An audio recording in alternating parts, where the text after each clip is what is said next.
there. Talk a little bit about that, about how this all started. Where did you get this, where you started looking into paranormal events? What do you call them? Is it event? Phenomenon, I guess. Phenomenon. It's a big word. Talk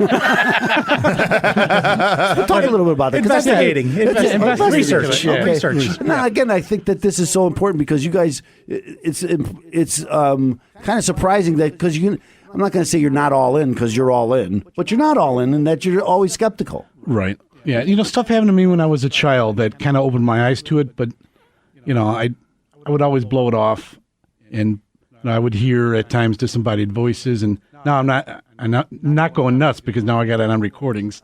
So, but stuff like that. So I go talk to you. Were working at Wright College, and Wright College, you say was over a. There's thousands and thousands of bodies still buried there. There was the Dunning Institution, the Chicago State Hospital, and I started there. I worked there 26 years, and I always remembered employees from security to teachers to housekeeping talking about experiences they had, especially over the midnights. So back in 2008, I started buying some equipment, and I went there just to see if I could catch anything. And by God, I got my very first EVP there ask me, "What are you doing?" Tell us what an EVP is, because I didn't know that before. It's electronic voice phenomenon. Okay. And it's just basically a voice you don't hear with your own ear, and it's recorded on the. So let me ask you about when you were working there. Did you experience anything different, or this was other people who experienced? At first, it was other people, but then I started experiencing stuff for myself there, from shadow figures.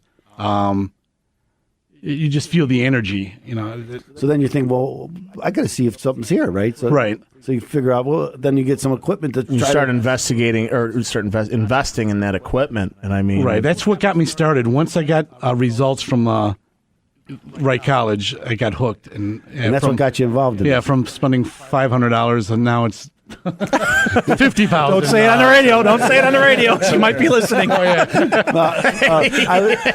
Now, Matt, let's talk a little bit about you. About how did you two meet? We actually met. I was out shaking the boot, collecting for burn camp, I believe it was, and Dave goes by with this refurbished ambulance, with blue lights, and I'm thinking he's like a special Chicago police unit. He's got a T-shirt on, and I ask him what he does. He goes, "Well, I don't know if you believe it or not, but I'm a paranormal investigator." And at the time, I was actually kind of watching all the shows, like Jim said he does earlier. He's kind of hooked on all the shows, and that's where I was at the point. And I'm like, this has got to be nonsense.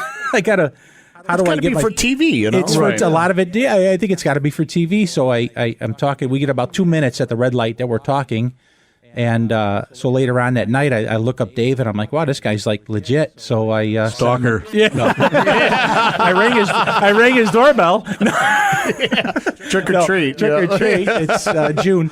I sent him an email, and he got back to me, and probably within a month, I think I was doing an investigation with him, and I'm kind of just hooked. Yeah.